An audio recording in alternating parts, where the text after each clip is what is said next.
Hello दोस्तों, मेरा नाम है अमित कुमार और आप सभी का स्वागत है आपके अपने यूट्यूब चैनल सक्सेस गुरुकुल पर। एसएससी सीजीएल और सीएचएसएल 2023 के लिए मैंने मैथ का प्रैक्टिस सेशन स्टार्ट किया था। इसका ये वीडियो नंबर 4 होगा। वीडियो पसंद आए तो वीडियो को लाइक ज़रूर करें तथा ज़्यादा से ज़्यादा स्टूडेंट्स के बीच शेयर करें। चैनल पर नए हैं तो चैनल को सब्सक्राइब ज़रूर करें। चलते हैं आज के पहले क्वेश्चन की ओर। कह रहे आनंद की आय उसके व्यय से 40% अधिक है।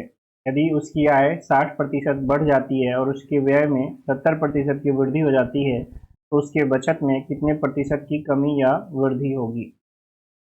देखिए, कह रहा है कि आनंद की आय जो है उसके व्यय से 40% अधिक है। यानी अगर उसका व्यय यानी एक्सपेंडिचर 100 है तो उसका इनकम 140 हो जाएगा। यानी अगर इसकी रेशियो की बात करें तो ये कितना हो जाएगा, 7:5। ठीक है। इसका सेविंग क्या हो जाएगा, तो अगर हम लोग इनकम, एक्सपेंडिचर और सेविंग का रेशियो देखें तो इनकम 7 है, एक्सपेंडिचर 5 है, तो सेविंग कितना होगा, 2 होगा। ठीक है। तो ये हो गया इसके इनकम, एक्सपेंडिचर और सेविंग का रेशियो। अब इसको, इसके जो है आय में 60% की वृद्धि हो जाती है। ठीक है। तो हम 60% निकालने के लिए ना, हम इसको मान लेते हैं 70, इसको 50 और इसको 30 मान सकते हैं। तो इसके आय में 60% की वृद्धि हुई, यानी 60% अगर 70 का निकालेंगे तो 70 का 60% क्या हो जाएगा, 42। 70 का अगर हम लोग क्या करें 60% निकालेंगे कितना हो जाएगा, 42 हो जाएगा। यानी इसकी आय में 42 की वृद्धि हुई। पहले जो 70 आया था उसमें वृद्धि हो गई कितने की, 42 की।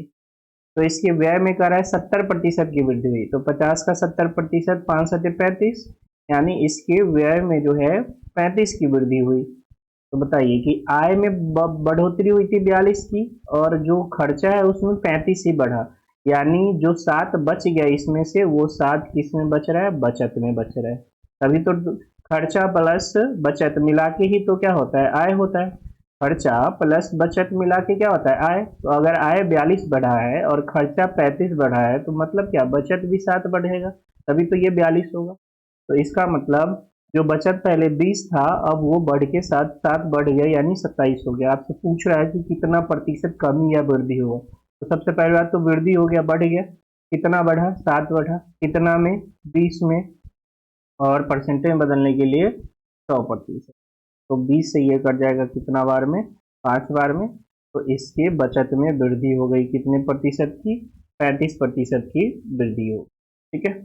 एक दूसरा तरीका क्या है ऐसे क्वेश्चन में, जैसे होता क्या है कि इनकम जो है वो है आपका एक्सपेंडिचर प्लस सेविंग। तो अगर इसमें से कोई एक चीज बढ़ेगा, जैसे आय बढ़ा, ठीक है, तो आय बढ़ा तो आय के बढ़ने पर उसके एक्सपेंडिचर में भी कुछ वृद्धि होगी और इसके बचत में भी कुछ वृद्धि होगी। मान लीजिए कि अगर ये 40% बढ़ा, या 40 रुपये में समझ लीजिए कि अगर ये 40 रुपया बढ़ता और ये मान लीजिए कि 45 रुपया बढ़ गया, तो निश्चित है कि बचत में क्या हो जाएगी, कमी हो जाएगी 5। तो एक्सपेंडिचर और सेविंग जो है एक दूसरे के विपरीत होता है। जितना ज्यादा एक्सपेंडिचर बढ़ेगा उतना कम सेविंग बढ़ेगा, है ना। तो ये एक दूसरे का उल्टा रेशियो होता है। तो इस कॉन्सेप्ट का यूज करके भी हम लोग इसको समझ सकते हैं कैसे से देखें। ये हो गया आपका एक्सपेंडिचर, ये हो गया सेविंग। ठीक है। और बीच में रखते हैं इनकम, बीच में है इनकम। इनकम में 70% की वृद्धि हुई है, और सॉरी, इनकम में 60% की वृद्धि हुई है और एक्सपेंडिचर में 70% की वृद्धि हुई है। ठीक है। एक्सपेंडिचर में 70% की वृद्धि हुई है।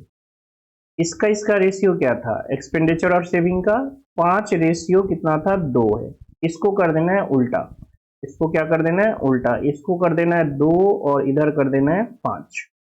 कहने का मतलब इन दोनों के बीच जो गैप है वो कितना का गैप है, 10% का। और ये 10% कितना यूनिट के बराबर है, 2 यूनिट के बराबर है। तो 1 यूनिट का वैल्यू कितना हो जाएगा, 5%। यहां पर देखिए इनकम और सेविंग के बीच का गैप 5 यूनिट है, तो 5 यूनिट का वैल्यू कितना हो जाएगा, 25%। अब अगर एक्सपेंडिचर इनकम से ज्यादा है तो सेविंग इससे आय से जो है यानी इनकम से कम होगा। ये अगर ज्यादा है, ये 70-60 से ज्यादा है ना, तो इधर वाला चीज 60 से क्या होगा, कम होगा। कितना कम होगा, तो 5 यूनिट के बराबर। 5 यूनिट 25%, तो इसमें से अगर हम 25% घटा ले तो कितना आ जाएगा, 35% आ जाएगा। यानी सेविंग में चूंकि प्लस में आया है तो सेविंग जो है बढ़ रहा है, कितना प्रतिशत, 35%। तो इससे भी आप लोग इसको सॉल्व कर सकते हो। ठीक है, कह रहा है 2,000 रुपए पर 20% की दर से 2 वर्ष 73 दिनों का चक्रवृद्धि ब्याज की गणना करें, जबकि ब्याज की चक्रवृद्धि वार्षिक 20%, 2 वर्ष 73 दिन के लिए। तो पहला वर्ष 20%, दूसरा वर्ष भी 20%, बट तीसरा वर्ष में हमें पूरा नहीं जाना है, 73 दिन। आपको पता होना चाहिए कि जो 73 दिन है वो 365 दिन का 1/5वां भाग है। 1 बटा यानी पूरे साल का 1/5वां भाग है। तो 20% अगर पूरे साल का है तो 1/5वां भाग का कितना हो जाएगा, 4%। यानी तीसरे वर्ष के लिए जो हमें इफेक्टिव ब्याज मिला है वो 4% की दर से ही मिला है। ठीक है, यानी 20%, 20% और 4%। तो इसको जिस तरीके से आपको निकालना है, बहुत सारे तरीके हैं चक्रवृद्धि ब्याज निकालने का। सबसे बेस्ट तरीका है फ्री मेथड। इसका जो है 20,000 का 20% कितना हो जाएगा, 20,000 का 20% आ जाएगा आपका 4,000। फिर 20,000 का 20% आ जाएगा आपका 4,000, और 20,000 का 4% कितना हो जाएगा, 800। ठीक है, उसके बाद इस 4,000 पर 20% का निकालेंगे तो कितना हो जाएगा, 800। ठीक है, और जब हम इस तीसरे साल में जाएंगे तो याद रखिएगा 4% से लगेगा। तो 4,000 का 4%, 4×16 यानी 160। फिर इस 4,000 पर लगेगा 4% तो 160, और फिर ये 800 पर लगेगा 4% तो 8×32। ये आपका हो गया टोटल ब्याज।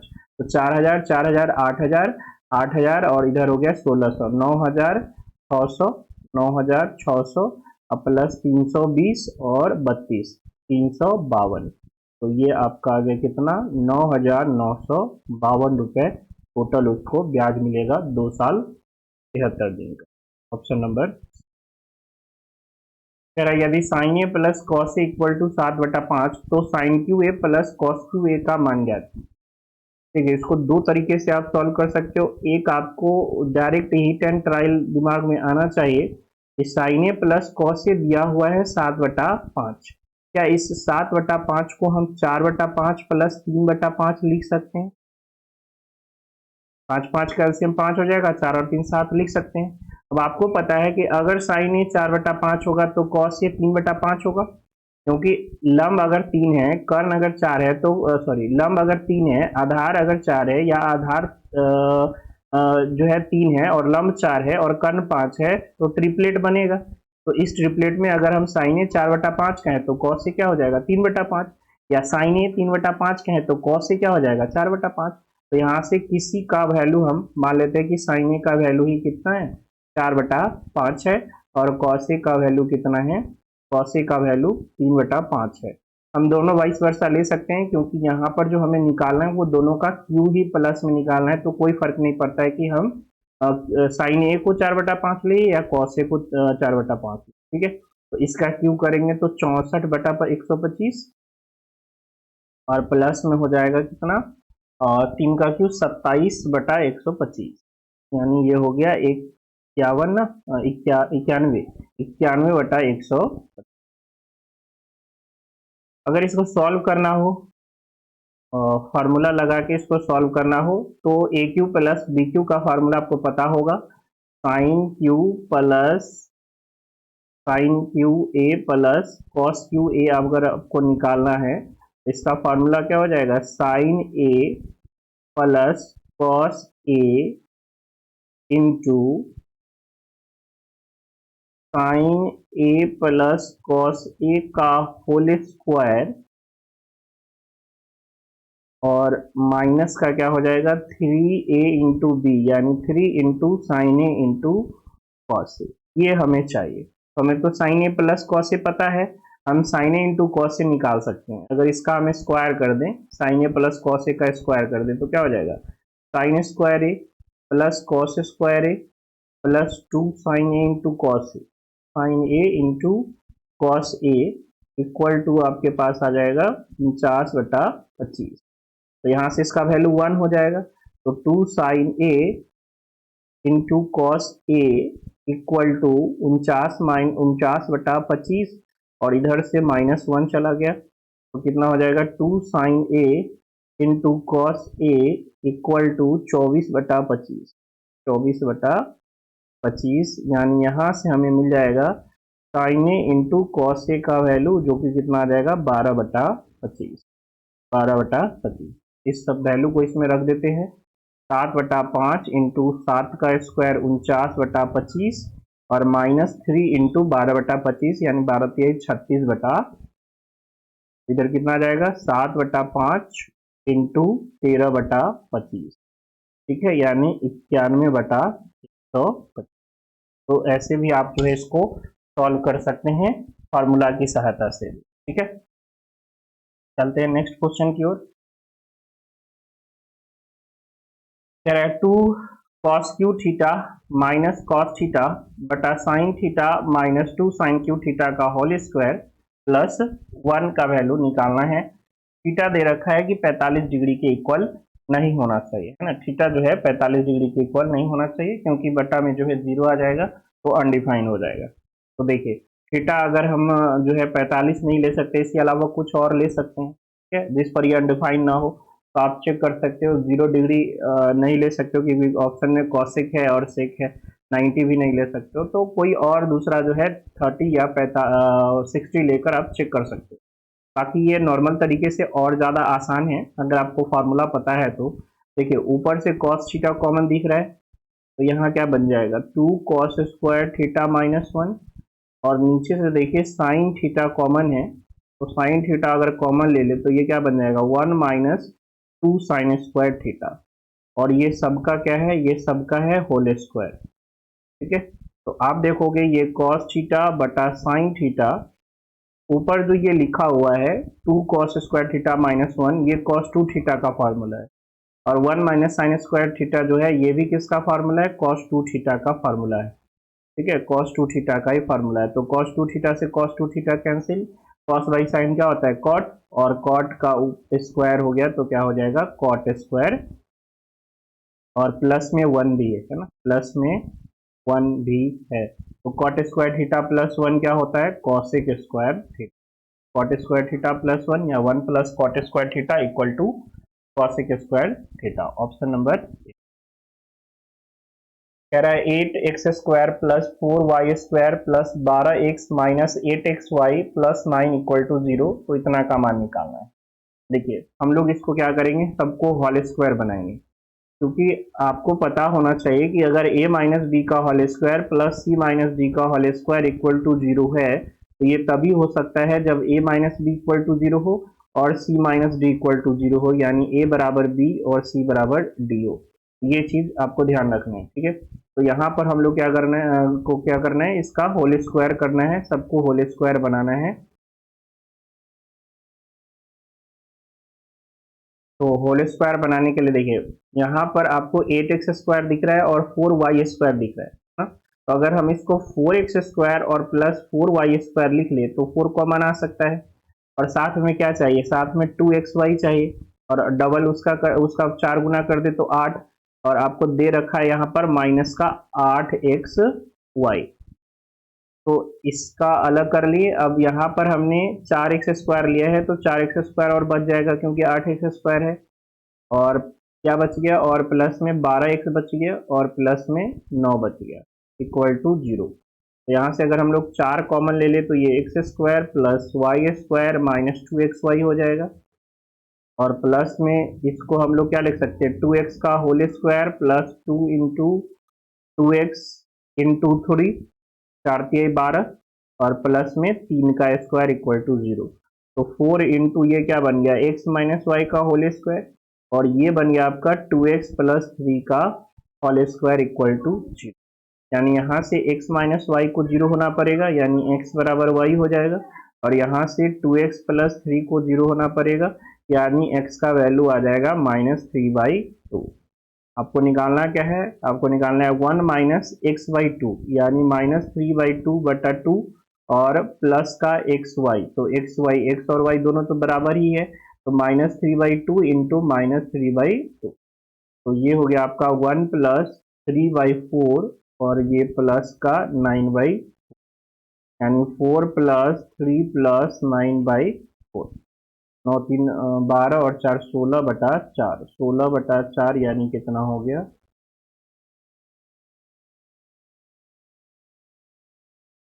पर कह रहा है यदि x plus Y plus Z equal to 0 हो तो x² plus y² plus z² भागा y² माइनस एक्स जेड निकाल रहे हैं। तो x plus Y plus Z equal to 0 दे रखा है, हमें निकालना है x² plus y² plus z² upon y² minus X Z. देखिए यहाँ पर जो चर राशि है, जो अननोन राशि है, वो कितने 3 है और इक्वेशन एक ही है, तो हम लोग दो को अपना मन से कुछ मान सकते हैं, एक ही को अगर हम जीरो कर दे, जेड को ही हम क्या कर दे, जीरो कर दे, जेड को जीरो करने से इधर नीचे बटा में जीरो नहीं हो रहा है तो कर सकते हैं, तो क्या हो जाएगा x plus Y equal to zero, यानी x बराबर हो जाएगा माइनस वाई। इसमें अगर वैल्यू पुट कर दे जीरो जेड की जगह तो x² प्लस y² बटा में y² हो जाएगा, क्योंकि जेड तो जीरो हो गया, और अगर हम x की जगह क्या रख दे, माइनस वाई, या माइनस वाई की जगह x रख दे, ठीक है, कुछ भी रख सकते हैं, तो यहाँ पर ये क्या हो जाएगा, -y² y² और प्लस का y² बटा में y², यानी 2y² बटा y² इक्वल टू, इसका आंसर क्या हो जाएगा।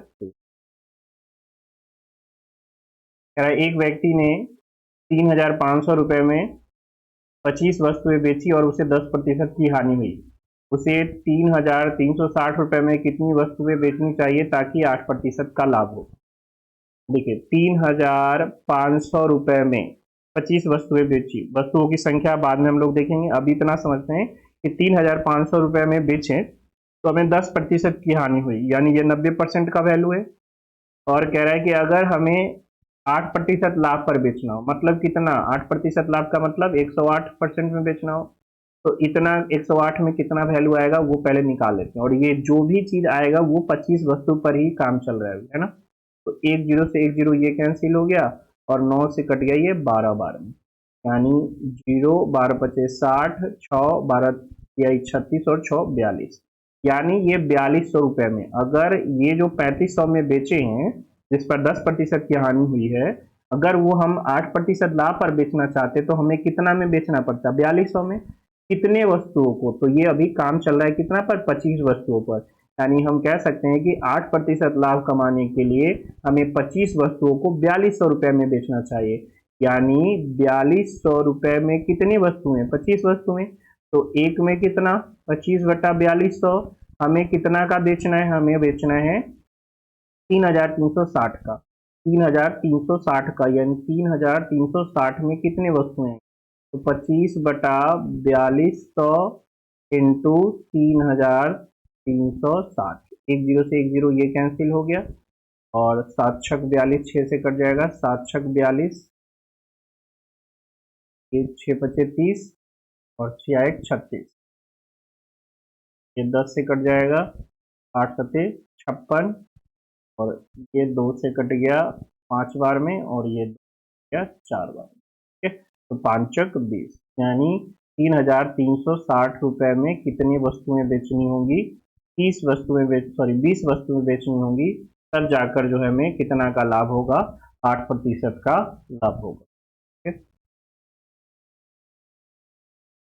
कह रहा दो कारें ए तथा बी दिल्ली से क्रमशः 8:30 AM तथा 9 AM में शिमला जाने के लिए खुलती है, वे क्रमशः 40 किलोमीटर प्रति घंटा तथा 50 किलोमीटर प्रति घंटा की चाल से यात्रा करती है, दोनों कारें दिल्ली से कितने किलोमीटर दूरी पर एक साथ होंगी।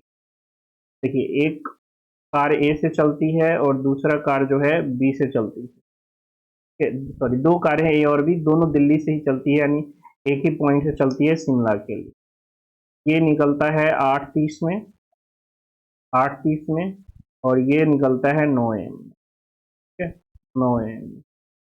इसका स्पीड है कितना, इसका स्पीड है 40 किलोमीटर प्रति घंटा, कार ए की स्पीड 40 किलोमीटर प्रति घंटा और इसका 50 किलोमीटर प्रति घंटा। तो कह रहा है कि जो दोनों कारें दिल्ली से कितने किलोमीटर की दूरी पर एक साथ मिलेगी। अब ये लेट से निकला है लेकिन इसका स्पीड ज्यादा है, तो किसी न किसी समय पर ये इस कार ए को क्या करेगा, पकड़ लेगा। तो कह रहा है दिल्ली से कितना डिस्टेंस कवर करने के बाद ये जो है इस कार से मिल जाएगा। तो देखिए चाल का जो अंतर है वो कितना है। पहले ये देख लीजिए कि आधे घंटे में, जो आधा घंटा पहले निकला है ए, उस आधे घंटे में उसने कितना एक्स्ट्रा दूरी कवर किया। तो आधा घंटा यानी 1/2 घंटा में कितना की स्पीड से, 40 की स्पीड से कितना डिस्टेंस कवर कर लेगा। तो कहोगे 20 किलोमीटर डिस्टेंस कवर कर लेगा। यानी जब ए बी खुलना, जब बी स्टार्ट हुआ उस समय ए उससे 20 किलोमीटर आगे था। अगर हम ये मान के चले कि ए वहां पे रुक गया तो बी जो है उसको 10 किलोमीटर प्रति घंटा से पीछा करेगा। क्यों? क्योंकि इन दोनों सेम दिशा में चल रहा है। अगर ए को हम स्थिर मान ले तो ए के रेफरेंस में बी का चाल कितना होगा, 10 किलोमीटर प्रति घंटा, क्योंकि 10 ज्यादा है इस। यानी कह सकते हैं कि बी जो है ए को 10 किलोमीटर प्रति घंटा से पीछा कर रहा है और ए रुका हुआ है कितना डिस्टेंस कवर करके, 20 किलोमीटर डिस्टेंस कवर करके। तो 20 किलोमीटर डिस्टेंस कवर करने में 10 की स्पीड से कितना टाइम लगेगा। अब कहोगे 20/10 यानी 2 घंटा लग जाएगा बी को ए को पकड़ने में। यानी बी जो है 2 घंटे में ए को क्या कर लेगा, पकड़ लेगा। तो 2 घंटे में कितना डिस्टेंस कवर हुआ है वो हम निकाल सकते हैं। वो आप यहाँ से भी निकाल सकते हो, इससे भी निकाल सकते हो। इससे निकालोगे तो याद रखना ये 20 किलोमीटर ज्यादा चल चुका है और इससे निकालोगे तो डायरेक्ट आपका आ जाएगा। तो 50 की स्पीड से 2 घंटा में कितना डिस्टेंस कवर किया, 100 किलोमीटर। यानी दिल्ली से 100 किलोमीटर के बाद बी जो है ए के साथ होगा। ठीक है, दिल्ली से 100 किलोमीटर के बाद बी जो है किसके साथ होगा, ए के साथ। तो आज के लिए इतना ही। आशा करते हैं वीडियो आपको पसंद आ रहा होगा और वीडियो पसंद आ रहा है तो वीडियो को लाइक जरूर करें, ज़्यादा से ज़्यादा स्टूडेंट्स के बीच शेयर करें और चैनल पर नए हैं तो चैनल को सब्सक्राइब जरूर करें। और जो बच्चे वीडियो पूरा नहीं देख रहे हैं उनको एग्जाम के बाद हम स्क्रीनशॉट लेकर दिखाएंगे कि जो एग्जाम में क्वेश्चन आ रहे हैं वो कैसे ही इसी टाइप के क्वेश्चन है, इसका प्रूफ हम देंगे। ठीक है, बाकी जो बच्चे देख रहे हैं उनको तहे दिल से शुक्रिया है। मिलते हैं नेक्स्ट वीडियो में, तब तक के लिए जय हिंद जय भारत।